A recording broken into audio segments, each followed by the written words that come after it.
안녕하세요. 서민 입장에서 재테크 이야기하는 서민테크입니다.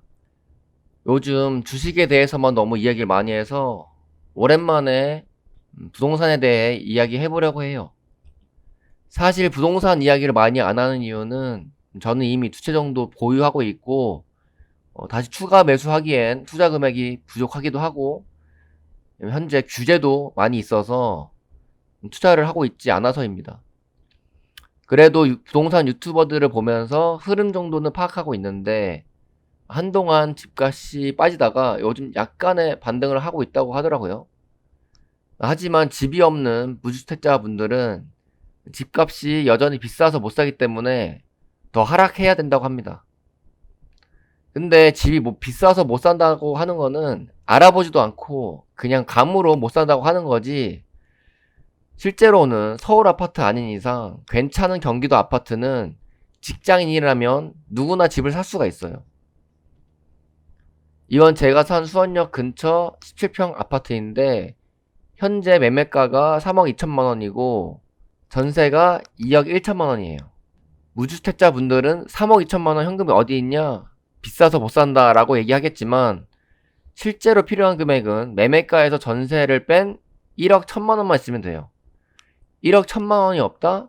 직장인들은 신용대출이 1억까지는 잘 나오기 때문에 실질적으로는 내 돈 1천만 원만 있으면 신용대출해서 살 수 있다는 겁니다. 1억 대출하면 현재 금리 6에서 7% 기준 이자 50만 원 정도 되니 감당 가능한 수준이죠. 자꾸 실거주 목적으로만 아파트를 사야 한다고 생각하여 모든 금액을 지불해야 된다고 착각하지만 전세 끼고 매수하면은 적은 돈으로도 아파트를 구매할 수가 있습니다. 수원만 그런 거 아니냐고요? 부천에도 있습니다. 찾아보니 소사역 근처 21평에 매매가 2억 8천만 원, 전세가 1억 9천만 원짜리 아파트가 있네요. 실투자금은 9천만 원으로 이것도 신용대출 일으켜 충분히 살 수 있을 겁니다. 이렇게 대충 찾기만 해도 괜찮은 수도권 아파트는 쉽게 살 수 있습니다. 그러니까 집값이 비싸서 못 산다는 말은 알아보지도 않고 그냥 감으로만 얘기하는 헛소리인 거죠. 실제로는 비싸서 못 사는 게 아니라 아파트가 떨어질까봐 무서워서 못 사는 거겠죠. 집값이 비싸서 못 산다고 하는 사람들은 집값이 떨어져도 분명히 더 떨어질까봐 못 살 겁니다.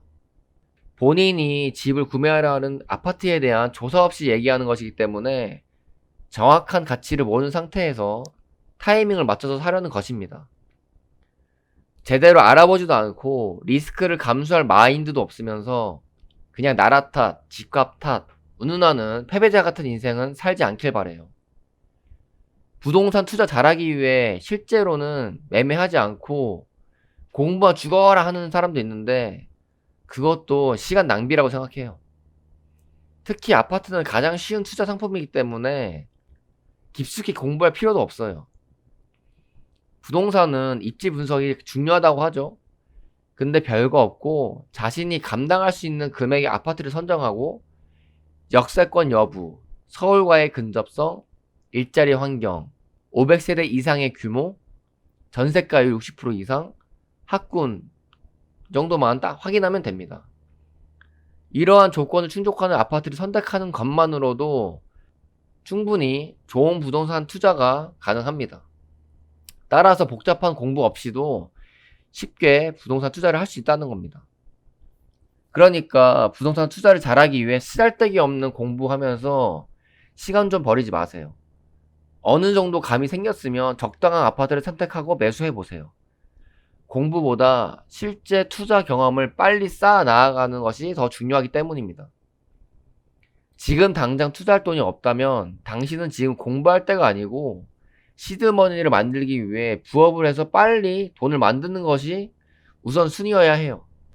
부동산 매수할 수 있는 시드머니가 생기잖아요. 아파트 어떤 걸 사야 되는지 조사하는 일은 저절로 하게 되어 있고 아파트 정도는 그때 가서 조사해도 좋은 매물을 금방 찾으실 겁니다. 부동산 공부를 좀 깊숙이 하고 싶다면 경매 공부는 괜찮다고 생각해요. 그건 남들보다 더 싸게 살 수 있는 능력을 키우는 것이기 때문이죠. 그럼 아파트 투자 공부도 많이 필요 없고 적은 시드머니로도 아파트 투자하는 것은 알겠는데 그럼 아파트 언제 사야 돼? 라고 물어보신다면, 무주택자라면 아파트 전세 갭이 1억 이하이고 자신이 감당할 수 있는 가격이라면 지금이라도 뭐 매수해도 괜찮다고 생각해요. 샀는데 떨어지면 어떡할 거냐고요? 그럼 올라가면 어떡할 건데요? 아파트를 한 채만 살 거라고 생각하기 때문에 자꾸 타이밍을 맞춰서 사려고 하는 겁니다. 아파트 한 채를 어차피 인생 안 바뀌어요. 한 채는 가격이 올라갔을 때, 즉 인플레이션 방어하는 수단일 뿐이지 투자성은 아니라고 생각해야 돼요. 부동산 투자를 평생 해야 된다고 생각해야지, 아파트 한 채만 가지면 인생이 끝나는 것 마냥 생각한다면 평생 그냥 평범한 서민처럼 아파트 대출금만 갚다가 죽는 겁니다. 사실 가장 매수하기 좋은 타이밍은 부동산 규제들이 다 풀리고 나서이지만, 무주택자는 그 규제가 언제 풀릴지도 모르고 아파트 가격이 올라갈 수 있는 리스크를 지녀야 하기 때문에 적당한 가격이라고 생각이 들면 지금이라도 매수하라고 말씀드리는 겁니다. 그런 규제들을 풀릴 때까지 매수를 기다리는 사람들은 세금 때문에 매수를 못하고 있는 1주택자 이상인 사람들인 거고, 무주택자가 해야 될 행동은 아닙니다. 지금까지 이야기를 요약하자면, 직장인은 신용대출이 잘 되기 때문에 수도권 아파트 투자가 적은 시드머니로도 가능하다는 것을 인지하시고, 시드머니가 없다면 투자 공부보다 돈을 모으기 위한 부업에 더 신경 써야 합니다. 시드머니가 생기면 본인에게 적절한 아파트를 찾아 투자를 빨리 시작하길 바랍니다. 영상은 여기서 마치도록 하겠습니다. 감사합니다.